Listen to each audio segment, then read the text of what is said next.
안녕하세요. 저는 회사를 다니고 있는 남자입니다. 가장 예민하고 힘들었던 중학생 때부터 지금까지의 제 이야기를 해보려고 합니다.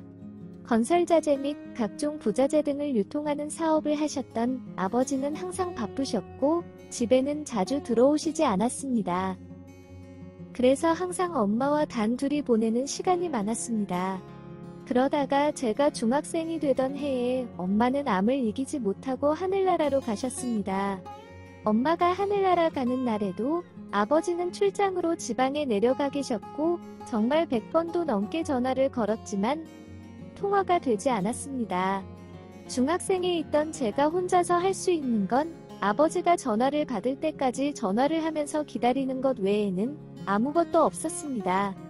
혼자서 엄마의 마지막을 지켰던 저는 충격으로 한동안 말을 하지 못했고 밝았던 성격도 내성적으로 변했습니다. 그런 저에게 엄마가 필요하다고 생각이 드셨던 것인지 아니면 젊은 여자가 좋아서 데리고 오신 것인지 모르겠지만 엄마가 돌아가신 지 1년도 되지 않아서 아버지는 저보다 8살 많은 여자와 결혼을 하셨습니다. 아버지보다는 21살이 어린 여자였습니다. 나이가 어려도 아버지와 결혼하셨기에 새엄마가 맞지만 남들이 보는 시선은 그렇지 않았습니다. 동네 마트라도 가면 새엄마를 제 누나로 보는 사람들이 많았습니다. 나중에 크면서 사회에 나와 보니 남녀 사이에 나이 차이가 많이 나더라도 경제력만 충분하다면 문제가 안 된다는 것을 알게 되었습니다. 그래서 아버지가 아주 젊고 예쁜 여자를 새엄마로 맞이할 수 있었을 거라고 생각했습니다. 제가 고등학생이 되던 해에 새엄마는 배 다른 동생을 낳았고 기분이 이상할 줄 알았지만 너무나 귀엽고 사랑스럽고 귀여웠습니다. 수능 공부하는 학생이 있는 집에 갓난아기 동생이 생겨서 공부를 방해하게 되어 미안하시다며 새엄마는 출산 전보다 저에게 더 많은 관심과 배려를 해주셨습니다. 방해가 안 된 것은 아니었지만 귀여운 동생을 보는 것이 싫지 않았습니다. 새엄마의 관심과 배려 덕분에 갓난쟁이 동생의 방해에도 재수없이 원하는 대학을 가게 되었고 집과 학교의 거리 때문에 학교 근처 아파트에서 혼자 살게 되었습니다. 그리고 대학 입학 선물로 아버지께 차도 선물 받았습니다.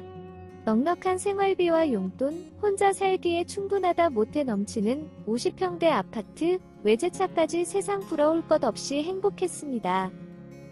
그러던 어느 날, 제 집으로 엄마와 동생이 말도 없이 왔습니다.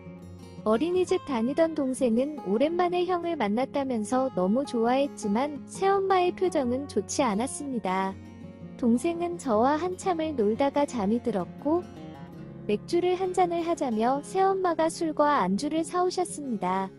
몇 달 전부터 아버지가 평소와 다르고 무언가 좀 변했다는 생각이 들었는데 며칠 전에 아버지가 아무 말도 없이 본인 옷과 짐을 챙겨서 집을 나가셨다는 것이었습니다.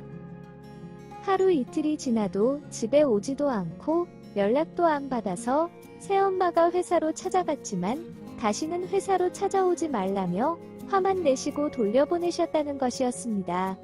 새엄마 생각에는 아무래도 아버지가 다른 여자와 바람이 난 것 같다면서 어떻게 해야 되냐면서 저한테 넋두리를 하시는 것이었습니다. 아버지가 그럴 사람이 아니라고 하면서 제가 아버지를 만나보겠다고 하였습니다. 다음날 학교가 끝나고 아버지 회사로 갔습니다. 아버지와 오랜만에 둘이서 저녁도 먹고 술도 마셨습니다. 아버지 말씀으로는 다른 여자가 생긴 것이 아니라 새엄마가 아버지에 대한 집착과 의심이 심해서 너무 힘들어서 집을 나온 거라고 하셨습니다. 얼마나 떨어져서 살지 결정하고 나온 것은 아니지만 일단 따로 살면서 앞으로 새엄마와 어떻게 할지 고민해 보신다고 하셨습니다. 동생도 낳았고 저한테도 친엄마만큼이나 잘해준다는 것을 너무 잘 알고 있으며 새엄마의 의심이나 걱정처럼 다른 여자가 있는 것은 아니니 걱정하지 말라고 하셨습니다. 그러시면서 앞으로 본가 생활비는 저한테 줄 테니 엄마한테 전달해주면서 가끔씩이라도 가서 잘 지내는지 살펴보라고 하셨습니다. 그 날 이후로 저는 수업이 많은 화수목은 제 아파트에서 나머지 요일은 본가에서 지냈습니다.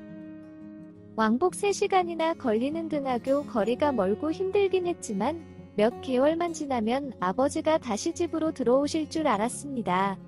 1년이 지나도 2년이 지나도 아버지는 집으로 돌아오시지 않았고 아버지가 돌아오시면 가려고 미루던 군대도 3학년이 되면서 더 이상은 미룰 수 없어서 가게 되었습니다.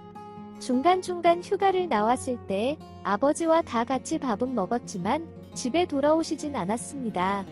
제대를 하고 4학년 졸업반이 되면서는 취업 및 자격증 준비로 본가에 가지 못했고 결국 새엄마와 동생이 제 아파트로 이사를 왔습니다. 화목했던 본가는 아무도 살지 않는 빈집이 되었고 가끔씩 새엄마와 가서 청소만 하고 왔습니다. 대학을 졸업하고 나름 괜찮은 회사에 취직도 하였습니다. 월급보다 아버지한테 용돈 겸 생활비로 받는 돈이 더 많았지만 첫 월급을 받아서 아버지와 새엄마, 동생의 선물도 사고 맛있는 식사도 대접하였습니다. 그러면서 많은 시간이 지났으니 다시 합치는 것을 제안하였지만 걱정하는 제 마음은 잘 알겠지만 부부의 문제라면서 믿고 기다려달라고 하셨습니다. 동생은 아직도 아버지가 해외에서 일을 해서 자주 못 본다고 알고 있다면서 동생에게는 형과 엄마가 있지만 아버지가 필요하니 다시 한번 생각해달라고 말씀을 드렸습니다. 그날 이후로 서너 번 제 아파트로 아버지가 오셨지만 몇 번 새엄마랑 다투시더니 안 오셨습니다.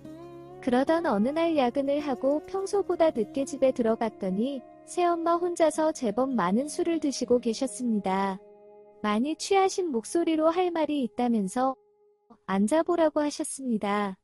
30대 초반의 젊은 나이에 아직도 길거리 나가면 번호를 물어볼 만큼 괜찮은데도 혼자 지낸 지 5년이 넘었다면서 너무 외롭다고 하셨습니다. 얼마 전부터는 저와 뜨거운 시간을 보내는 꿈까지 꾼다면서 오늘 밤 같이 있으면 안 되냐고 하는 것이었습니다. 제가 당황해서 아무 말도 못하고 있는데 이미 제 손을 잡고 제 방으로 가고 있었습니다. 5년 만에 남자를 안아보았다면서 너무 좋다며 울면서 큰 소리를 질렀습니다. 한두 번으로 그동안에 참았던 한을 다 풀 수가 없다면서 수시로 제 방으로 찾아오셨고 그때마다 울면서 몸부림을 치셨습니다. 익숙해진 것인지 아니면 제 여자라고 인정을 해버린 것인지 모르겠지만 요즘은 제가 엄마 방으로 먼저 찾아갈 때도 있습니다. 언젠가는 정리해야 될 사이이기에 몇 번이나 다짐을 하고 정리를 하였지만 그때뿐이었습니다. 결국 자는 사이에 문 열고 들어오면 다짐과 약속은 저리 가고 뜨겁게 불타오르는 젊은 남녀만 있었습니다. 아버지와 동생을 생각한다면 지금 당장이라도 정리하는 것이 맞지만 같은 집에 사는 동안에는 정리하는 것이 쉽지 않을 것 같습니다. 동생도 점점 커가는 것도 문제이지만 더 큰 문제는 처음엔 몸이 외로워서 만났지만 지금은 몸뿐만 아니라 마음도 생겨서 만나고 있다는 것입니다. 더 마음이 생기기 전에 새엄마와 동생을 본가로 보내는 것이 좋을 것 같은데 좋은 방법이 없을까요? 오늘의 사연은 여기까지입니다. 구독과 좋아요, 알림 설정 부탁드립니다. 긴 글을